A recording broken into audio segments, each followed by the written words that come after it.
Isu lingkungan. Nama anggota: 1. Dianita Sabrina, 2. Rindra Yuniar Ardiansyah, 3. Ira Sofiana Zulfa, 4. Anggi Aditya Nugraha, 5. Muhammad Faik Akmal, 6. Mutiah Zakiatul Fauziah. Banjir merupakan salah satu permasalahan lingkungan yang sering terjadi di Indonesia. Banjir terjadi ketika suatu daerah tergenang air dalam jumlah yang besar, yang melebihi kapasitas pembuangan air. Banjir dapat menimbulkan kerugian fisik, sosial, dan ekonomi. Faktor penyebabnya dibagi menjadi dua, yaitu faktor alam dan faktor manusia. Faktor alam: curah hujan yang tinggi, dataran yang rendah pada daerah tertentu, tanah di daerah tertentu yang tidak dapat menyerap air. Faktor kesalahan manusia: penebangan hutan secara liar sehingga tanah tidak menyerap air secara sempurna. Membuang sampah sembarangan terutama pada aliran sungai yang menyebabkan penyumbatan air sehingga air tidak mengalir dan kemudian terjadi banjir. Pemukiman yang dibangun di bantaran sungai menimbulkan penyempitan sungai dan rawa.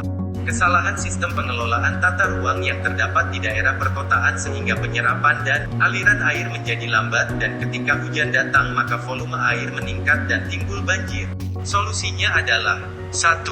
Membangun pemecah gelombang. 2. Memperbaiki dan membersihkan saluran air jika kurang baik. 3. Memfungsikan ventilasi pondasi atau pompa bah. 4. Mematikan saluran air agar tidak semakin banyak air yang menggenang.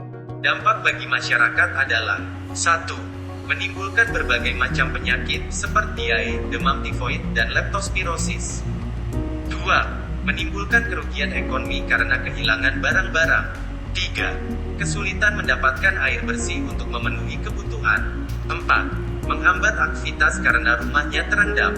5. Memunculkan korban jiwa akibat terbawa arus atau terkena penyakit. Dampak bagi lingkungan: 1. Pencemaran lingkungan akibat sampah yang terbawa arus. 2. Merusak sarana dan prasarana seperti fasilitas umum, kendaraan, rumah, dan jembatan. 3. Melumpuhkan transportasi karena banjir menggenangi jalanan. 4. Dapat memicu tanah longsor karena jalanan terkikis. Cara mencegah banjir: 1. Membersihkan saluran air. 2. Menanam pohon di sekitar rumah. 3. Tidak membuang sampah sembarangan. 4. Membuat taman kecil di halaman rumah. 5. Membuat roof garden. 6. Memasang lubang biopori dan sumur resapan. 7. Menghindari membangun rumah di pinggir sungai. 8. Mendukung aksi penghijauan kembali hutan gundul. Contoh kasus: pada awal tahun, terjadi banjir yang merendam 6 kecamatan di Kota Demak dengan ketinggian hingga 1 meter.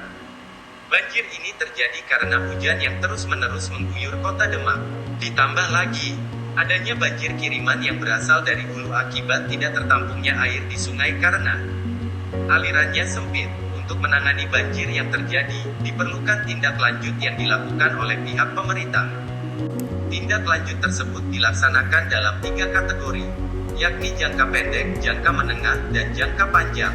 Untuk jangka pendek, dilakukan penanganan kedaruratan banjir, seperti pendirian posko, dapur umum, dan pemenuhan logistik.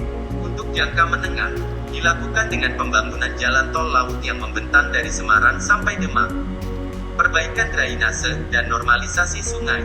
Sedangkan untuk jangka panjang, dilakukan dengan pembangunan bendungan Jeraguk di bagian hulu, supaya tampungan air lebih besar. Simpulan yang kita dapat adalah: banjir merupakan fenomena alam meluapnya air sebab pembuangan air sudah tidak dapat menampung lagi. Banjir bisa disebabkan oleh faktor alam maupun oleh ulah manusia. Dari berbagai fenomena banjir yang terjadi di Indonesia, bisa kita jadikan sebagai pelajaran bahwa begitu merugikannya baik segi fisik, ekonomi, dan menimbulkan berbagai penyakit, sehingga perlu dibuat pengelolaan sistem air yang baik agar banjir tidak terjadi dan diimbangi dengan terjaganya kebersihan di lingkungan sekitar.